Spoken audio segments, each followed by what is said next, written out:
Ang mga sanggol, biyaya mula sa may kapal. May mga mag-asawang matagal ang hinihintay bago magkaanak. Pero kuminsan, kung sino pang nabiyayaan, sila pa ang pabaya. Narito po ang kwento ng dalawang anghel na walang awang inabandona. Ang isa sa stasyon ng bus, ang isa naman sa manukan.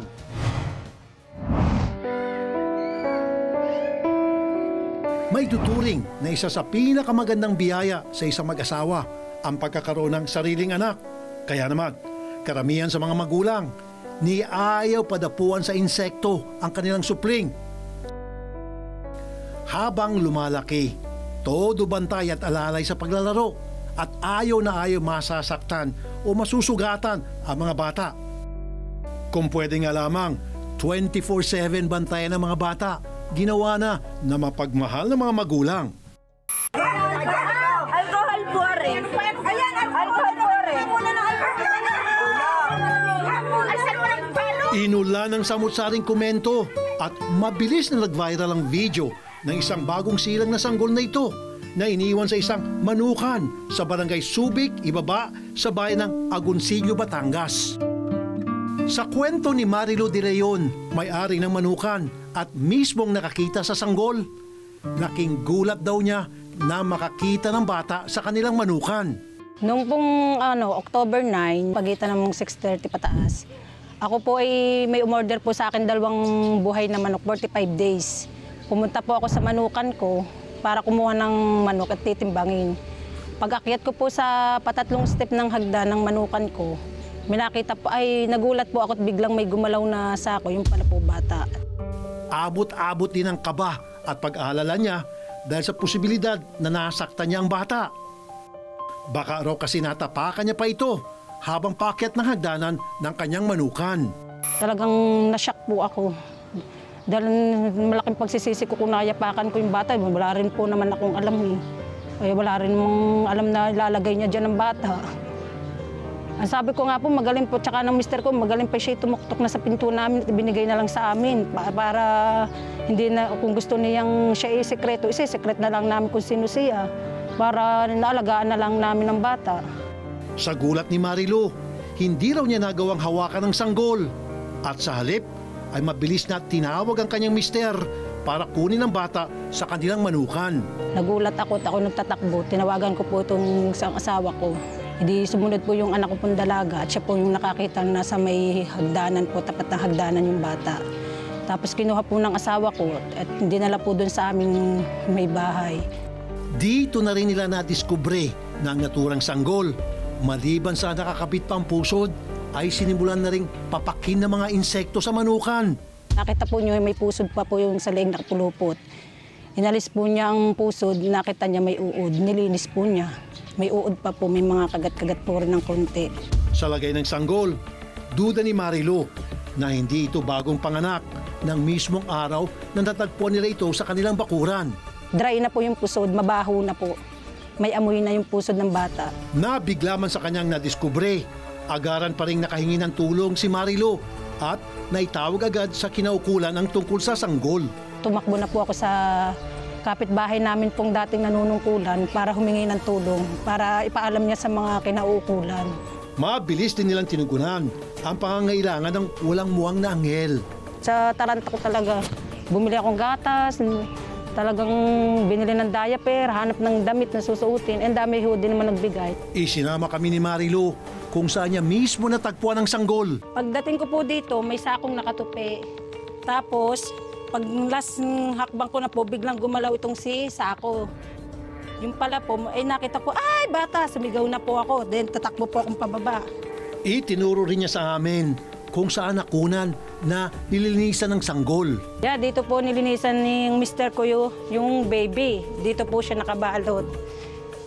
Ito po yung pinagbalutan ni baby. Ito po yung eco bag na pinagbalutan ni baby. Ito po yung t-shirt. Parehas po ditong nakabalot. Paniniwala ni Marilu, posibleng hindi nila kababayan ang umiwan sa sanggol. Ayon sa kanya, responsable ang mga residente ng Subic ibaba sa kanilang mga anak. Wala po akong ideya kung sino po talaga dahil ang alam ko po talaga dito, yung mga buntis po talaga po, nakarecord po lahat sa mga BHW. Tsaka po kahit po sila yung mga bata nag-aasawa, sila po na may pinanagutan at kanila pong inaalagaan yung kanilang mga nagiging anak. Mabilis na napamahal si Marilu at maging ang kanyang asawa sa naturang sanggol. Dahil kung ibibigyan ng pagkakataon, gusto raw nilang ampunin ng bata. Lalo pat ang dalawa nilang anak, dalaga at binata na. Nila ay premature yung baby at mukhang matagal nang naianak. Tapos na-confirm po nila na October 7 pa po raw pinanganak yung baby dahil premature po daw. Ang pamahalang lokal ng Agoncillo sa lalawigan ng Batangas nagtulong-tulong sa pag-aalaga sa sanggol. Kahit pa malaking bahagi ng munisipyo, hindi pa nakakabangon mula sa hagupit ng mga nakaraang bagyo. Pagkalabas po niya noong October 21 ay ako po nag-alaga at nagtutulong-tulong po ang mga taga-LGU na siya po ay aming alagaan. Especially po ngayon dahil may pinagdadaanan po ang Agoncillo dahil po sa Bagyong Christine. Ang sanggol na lalaki, kalaunay, pinangalanan nilang Moses. Siya po ay nagawa na po natin ng birth certificate as foundling. So ang naging pangalan niya po doon ay Moses Agoncillo. 2 weeks po siya doon dahil premature at medyo nagkaroon po siya ng infection. Ayon sa alkalde ng Agoncillo, hango sa Biblia ang pangalan ng sanggol dahil nahawig ito kung paano natagpuan si Moses noong unang panahon. At nung maisip namin dahil sa Biblia, dahil si Moses ay, di ba siya ay nakita sa basket. So, si Moses naman namin ay nakita sa parang eco bag.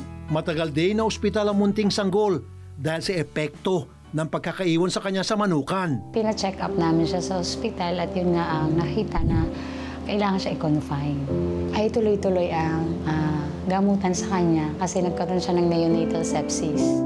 Kahit abala at maraming trabaho, sinisiguro raw nilang may mag-aalaga kay Baby Moses simula umaga hanggang gabi. Matagal naman siya sa ospital. So, ang nangyari doon, isa pa ngayon, kami nag-duty sa ospital.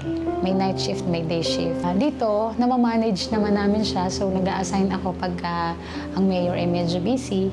At kasi sa kanya namin, sa amin lang sa araw. Pagka talagang ang mayor ay wala, sa amin dinadala. At meron akong ina-assign na isang tao na nagpapaligo. Tapos, nag-aalaga pag nandito.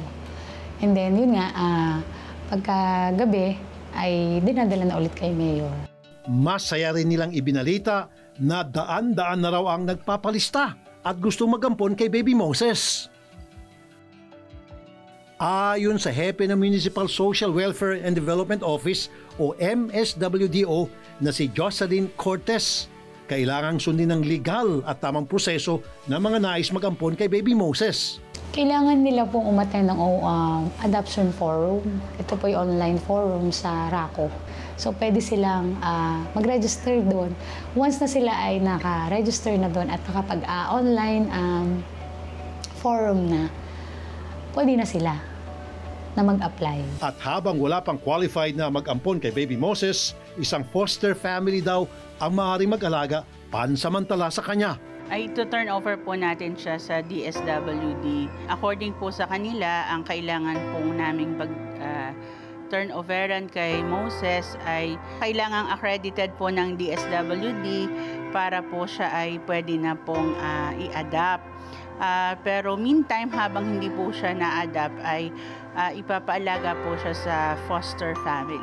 Gusto man nilang panagutin o alamin man lang ang dahilan ng pag-iwan kay Baby Moses, wala pa raw lead ang lokal na pamahalaan kung sino ang posibleng magulang ng sanggol. Bumalik kami sa pinangyarihan and then tinignan namin yung mga bahayan doon na malalapit, kung sino may nakita. Yun nga po, chinek din yung mga CCTV na nasa establishment kaso nga ay hindi siya hagip ng CCTV. Gaano nga ba kahanda mga lokal na pamahalaan pagdating sa usapin ukol sa mga inabandonang bata o sanggol?